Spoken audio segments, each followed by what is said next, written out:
ಬೆಂಗಳೂರಿನಲ್ಲಿ ಪತ್ನಿಯನ್ನ ಪತಿ ಅತ್ಯಂತ ಭೀಕರವಾಗಿ ಕೊಲೆಗೈದಿರುವಂತಹ ಘಟನೆ ಬೆಳಕಿಗೆ ಬಂದಿದೆ. ಪ್ರಮುಖವಾಗಿ ಬಸವೇಶ್ವರ ನಗರದ ವೆಸ್ಟ್ ಇನ್ ಹೋಟೆಲ್ ಬಳಿ ಈ ಘಟನೆ ಆಗಿರೋದ್ರ ಡೀಟೇಲ್ಸ್ ಲಭ್ಯ ಆಗ್ತಾ ಇದೆ.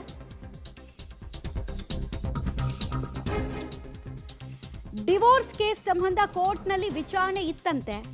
ಇವತ್ತು ಕೋರ್ಟ್ ವಿಚಾರಣೆಯನ್ನ ಮುಗಿಸಿ ಮನೆಗೆ ಬಂದು ಜಗಳ ತೆಗೆದಿದ್ದಾನೆ ಪತಿರಾಯ. ಮಾತಿಗೆ ಮಾತು ಬೆಳೆಯುತ್ತೆ.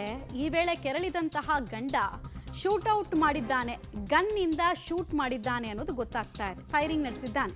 ಪತ್ನಿ ಭುವನೇಶ್ವರಿಯನ್ನ ಪತಿ ಮುರುಗನ್ ಗುಂಡಿಟ್ಟು ಕೊಂದಂತಹ ಡೀಟೇಲ್ಸ್ ಲಭ್ಯ ಆಗ್ತಾ ಇದೆ.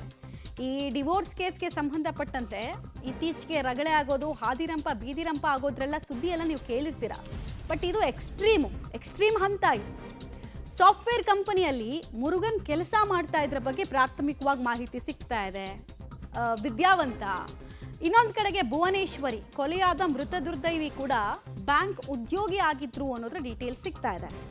ಏನಕ್ಕೆ ಅಂದರೆ ಕೊಲೆ ಆಗಿರೋದು ಪತ್ನಿಗೆ ಅನೈತಿಕ ಸಂಬಂಧ ಇತ್ತು ಅನ್ನೋ ಆರೋಪ ಹಾಗೂ ಅನುಮಾನ ಇವರಿಬ್ಬರ ನಡುವೆ ಜಗಳಕ್ಕೆ ಕಾರಣ ಆಯ್ತಂತೆ. 2011ರಲ್ಲಿ ಸರಿಯಾಗಿ 14 ವರ್ಷಗಳ ಹಿಂದೆ ಮದುವೆ ಆಗಿರ್ತಾರೆ. ತಮಿಳುನಾಡು ಮೂಲದವರು ಅನ್ನೋದು ಗೊತ್ತಾಗ್ತಾ ಇದೆ. ಬಟ್ ಇವತ್ತು ಸರಿಯಾಗಿ ಮದುವೆಯಾಗಿ 14 ವರ್ಷಗಳ ಬಳಿಕ ಕೊಲೆಯಲ್ಲಿ ಒಬ್ಬರ ಅಂತ್ಯ ಆಗಿದೆ, ಮತ್ತೊಬ್ಬರು ಸಹಜವಾಗಿ ಜೈಲು ಪಾಲಾಗ್ತಾರೆ. ಅನುಮಾನ ಅನ್ನುವಂತಹ ಒಂದು ಹುಳ ಸಂಸಾರದ ಒಳಗೆ ಹೊಕ್ಕಿಬಿಟ್ರೆ ಇಂತಹ ದುರಂತಗಳು ನಡೀತಾ ಹೋಗುತ್ತೆ. ಅನೈತಿಕ ಸಂಬಂಧ ಆರೋಪದ ಹಿನ್ನೆಲೆಯಲ್ಲಿ ಪತಿಯಿಂದಲೇ ಪತ್ನಿ ಮೇಲೆ 5 ರೌಂಡ್ ಫೈರ್ ಮಾಡಿ ಕೊಲೆ ಮಾಡಿರುವಂಥ ಘಟನೆ ಬೆಂಗಳೂರಿನ ಬಸವೇಶ್ವರ ನಗರದಲ್ಲಿ ನಡೆದಿರುವಂಥದ್ದು. ಆ ಬಸವೇಶ್ವರ ನಗರದಲ್ಲಿ ನಡೆದಂಥ ಘಟನೆಯಲ್ಲೂ ಜಾಗದಲ್ಲೂ ಕೂಡ ನಾನಿದ್ದೀನಿ, ನೀವು ನೋಡ್ತಾ ಇರ್ಬೋದು. ಇದೇ ಜಾಗದಲ್ಲಿ ಸಂಜೆ 6:30 ಸುಮಾರಿಗೆ ಟೆಕ್ಕಿಯಾಗಿ ವೈಟ್ಫೀಲ್ಡ್ನಲ್ಲಿ ಟೆಕ್ಕಿಯಾಗಿ ಕೆಲಸ ಮಾಡ್ತಿದ್ದಂಥ ಬಾಲಮುರುಗನ್ ಅಂತೇಳಿ ತಮಿಳುನಾಡು ಮೂಲದವರು ಇವರು. ಅವರ ಪತ್ನಿ ಭುವನೇಶ್ವರಿ ಅಂತೇಳಿ ಅವರು ಕೂಡ ಅದೇ ಭಾಗದಲ್ಲಿ ಒಂದು ಖಾಸಗಿ ಬ್ಯಾಂಕ್ನಲ್ಲಿ ಮ್ಯಾನೇಜರ್ ಆಗಿ ಕೆಲಸ ಮಾಡ್ಕೊಂಡಿದ್ದರು. ಕಳೆದ 13 ವರ್ಷಗಳ ಹಿಂದೆ ಮದುವೆ ಆಗಿದ್ದಂಥ ಈ ಜೋಡಿಗೆ ಒಂದು 2 ವರ್ಷಗಳ ಹಿಂದೆ ಕೌಟುಂಬಿಕ ಕಲಹ ಹಿನ್ನೆಲೆಯಲ್ಲಿ ಜಗಳ ಶುರುವಾಗುತ್ತೆ. ಅಂದರೆ ಪತ್ನಿ ವಿರುದ್ಧ ಅನೈತಿಕ ಸಂಬಂಧ ಹೊಂದಿದ್ದಾಳೆ ಅನ್ನೋ ಆರೋಪದಲ್ಲಿ ಪದೇ ಪದೇ ಜಗಳ ಆಗ್ತಾ ಇರುತ್ತೆ. ಆನಂತರದಲ್ಲಿ ಕಳೆದ 2 ತಿಂಗಳಿಂದಲೂ ಕೂಡ ಬೇರೆ ಬೇರೆಯಾಗಿ ಅವರು ವೈಟ್ಫೀಲ್ಡ್ನಲ್ಲಿ ವಾಸ ಮಾಡ್ಕೊಂಡಿರ್ತಾರೆ. ಯಾವಾಗ ಈ ಜಗಳ ಶುರುವಾದ ನಂತರದಲ್ಲಿ ಆ ಪತ್ನಿ ರಾಜಾಜಿನಗರದ ಅಂದರೆ KP ಅಗ್ನಾರ ಠಾಣಾ ವ್ಯಾಪ್ತಿಗೆ ಪತಿಗೆ ಹೇಳದಂತೆ ಅಲ್ಲಿಗೆ ಬಂದು ವಾಸ ಮಾಡುವಂಥದ್ದು ಇಂಡಿವಿಜುವಲ್ ಆಗಿ.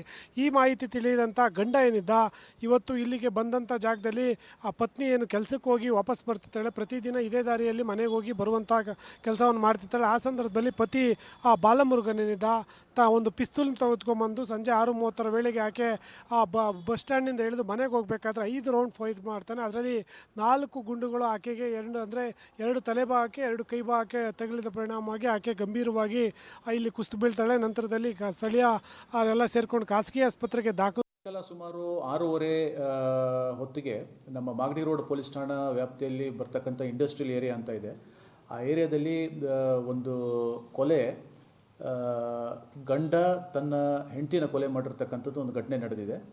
ಇದರಲ್ಲಿ ಗಂಡ ಬಂದ್ಬಿಟ್ಟು ಬಾಲಮುರುಗನ್ ಅಂತ ಹೇಳಿ ಒಬ್ಬ ಸಾಫ್ಟ್ವೇರ್ ಇಂಜಿನಿಯರ್. ಈ ಹಿಂದೆ ಒಂದು ಖಾಸಗಿ ಕಂಪ್ನಿಯಲ್ಲಿ ಕೆಲಸ ಮಾಡ್ತಾ ಇರ್ತಾನೆ. ಈಗ ಕಳೆದ ಒಂದು 4 ತಿಂಗಳಿಂದ ಆತ ಕೆಲಸಕ್ಕೆ ರಿಸೈನ್ ಮಾಡಿ ಯಾವುದೇ ಕೆಲಸ ಮಾಡ್ತಾ ಇರೋದಿಲ್ಲ. ಈತ ತನ್ನ ಹೆಂಡತಿನ ಭುವನೇಶ್ವರಿ ಅಂತ ಹೇಳಿ ಆಕೆನ ಇವತ್ತು ಕೊಲೆ ಮಾಡ್ತಾನೆ. ಇದು ಮೂಲತಃ ಏನಂದರೆ ಇವರಿಬ್ಬರು ಕೂಡ ತಮಿಳುನಾಡು ಸೇಲಂನವರು. 2011ರಲ್ಲಿ ಇವ್ರದ್ದು